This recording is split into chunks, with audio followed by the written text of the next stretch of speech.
Hi, I'm Jason Inman. I like to read comic books. And I'm Ashley Victoria Robinson, and I also like to read comic books. And that's why we also like to watch television shows based on comic books like Legends of Tomorrow. We're going to give you a review, a recap, and a little sprinkling of Easter eggs. Speaking of that, let's time ship over to some Easter eggs right now.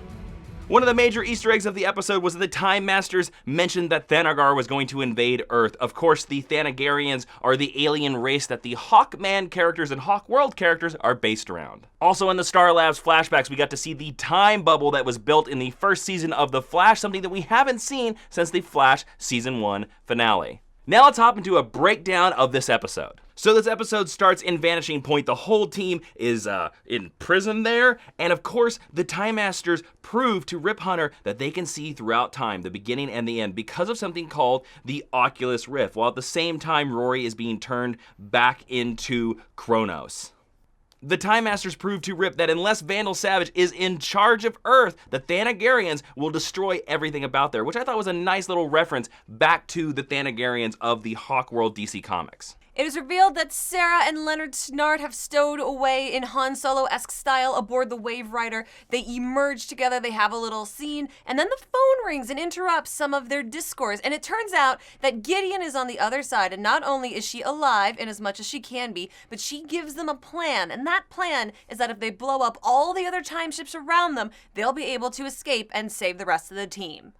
Rory gets turned back into Kronos, and he's teamed against the rest of his team. Of course, at this point, Rip has given up any hope, but Ray is the one that's like, don't give up, dude. We can still save your family. It's all good, man. And then Leonard Snart shows up with Sarah's help. They start firing on the Vanishing Point, and it leads to a face-off between Captain Cold and Kronos, actually Rory Heatwave. But Rory Heatwave actually turns out to be a good guy. He doesn't shoot his pal Leonard Snart, and they all escape out of the Vanishing Point, only to turn the ship back around and go back to the Vanishing Point. What did we think about them going in a complete time travel circle? I thought I was watching Mad Max Fury Road all over again. Whoa, deep cuts. Deep cuts, not really. I thought it was kind of a weak story choice for this particular episode, and it kind of really affected my enjoyment of what was happening. It's just a bad idea. The team then finds the Oculus Rift Point, which I thought was very strange that it was just outside in a city park, but then Jax shows up and saves the day. Now, I loved all the Jax beats in this episode. I love that we got to go back to the very pilot, and you had a very,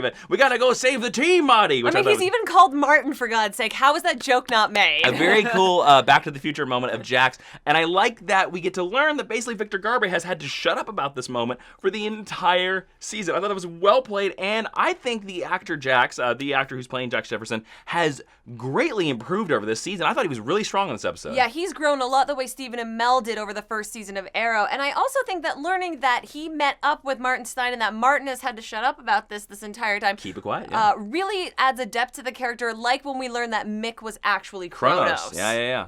So we get inside the Oculus Rift and we see that Ray Palmer has to hold a dead man switch to make this thing blow up. And then Rory knocks him out, and then he's holding the dead man switch to make this thing blow up. And then Sarah and Snart come in, and then Snart punches Rory to hold the dead man switch to make that blow up. While at the same time, the editing shows that Vandal Savage is killing Rip Hunter's family again, that it seems to be inevitable that no matter what you do, Vandal Savage is going to kill your family. What did you think about the merry-go-round of the dead man switch of blowing up the Oculus? I want to call it Oculus Rift. When we watched it, Jason actually called it Kill Switch Roulette, which I think very much summed it up. They all kind of came out of nowhere, and I think the only one that really had any actual meaning to it was when Leonard Snart, because we'd been building to that toward the whole episode with the ring, and he talks about Mick. I think it's interesting that everyone on this mission is now willing to die, to just lay down their life and die for these people who they didn't really want to go with in the first place. 5 months. And they 5 never months. really It's been 5 lied. months. Yeah. I mean, I guess when you're locked aboard the Wave Rider, you become besties with anyone.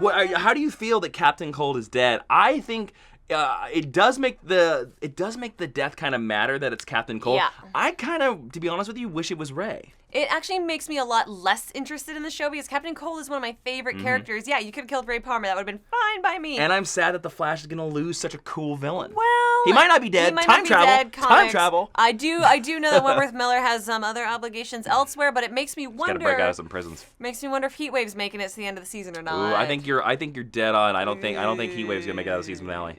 So at the end of the episode, Vandal Savage learns that Rip has stopped the Time Master's plan, basically leaving Vandal Savage up Time Travel Creek without a paddle. So he's all alone. And so next week we get to see how these heroes are gonna finally beat Vandal Savage, because it seems like no matter what, Rip's family is gonna die. Yeah. And I think you might be right. I think another member of the crew is probably gonna die before we make it out of this season. So let's jump right into the rating of this episode between 1 to 5 Captain Coldheads. How many Captain Coldheads, dead Captain Coldheads, would you give this episode? Well, since they murderized my favorite character and they ran around in a giant circle and I had to listen to Ray Palmer talk a lot, I think I'm gonna give it a mere 2 Captain Coldheads. I think this was one of the weaker episodes of the season, not as bad as some of the other ones that we've seen, but pretty low on my list. How about you? I'm gonna give it 3 Captain Dead Coldheads, and that is because I don't think this is the weakest episode of the season by far. Yeah. It's definitely a setup episode for the finale. Oh, totally. I would have gave it a higher score if we hadn't have spent the whole episode, majority of the episode, trying to figure out how do we escape from Vanishing Point to turn back around to go back to Vanishing Point so we can blow it up. You know, that to me is kind of like, oh, okay. I don't like any story where we just go in a circle. It's lazy storytelling. It's like, let's go to somewhere new, or let's learn that there's a second Vanishing Point, or something like that. But I'm excited for next the finale. Oh, definitely. I want to know, guys, down in the comments, they have hinted that a DC character is going to show up in the finale. We learned some news this week. Greg Berlanti's working on a Booster Gold movie, so that's probably going to mean that, sadly, Booster Gold is probably not going to show up. Boo. So who do we think, what DC character do we think is going to show up in the finale? You have any guesses? I want to hear what your guess is. My guess? I'm going to guess that if it's not Booster Gold, it must be someone who's almost as good as Booster Gold, Blue Beetle. That's Interesting. what I'm going to guess. Ted Kord is going to show up. And he's going to be like, I'm a friend of your father's. And then Rip will cry. So, yeah. Who do you think might show up next I'm going to week? go crazy. Okay. And I'm going to say that it's Metron of the New Gods that shows up.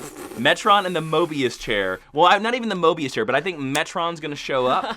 And that is who's going to be helping them. And I just, because I want Booster Gold so much. And now that I don't think Booster Gold's going to show up, I'm so sad. Man, if it's a new god, well done. I think it's going to be Metron of the New Gods. That's my crazy, because he travels through time on his Mobius chair, and I hope he helps him out. I don't know. I'm excited for this finale. I'm really excited for next week. Guys, let us know down in the comments who you want to see next week. And then once you're doing that, you can click on this right here when your time travel bubble, and you can give us some support for all our recap shows in a very kind, nice voice. Yeah. Sometimes we travel through the time travel machinist, you get mad. But when you're not mad, you throw us some support. That's what you do. I'm Jason Inman. I am Ashley Victoria Robinson. And hop in your time bubble and pray for Booster Gold to show up, because we really need him to show up. And we'll see you next week.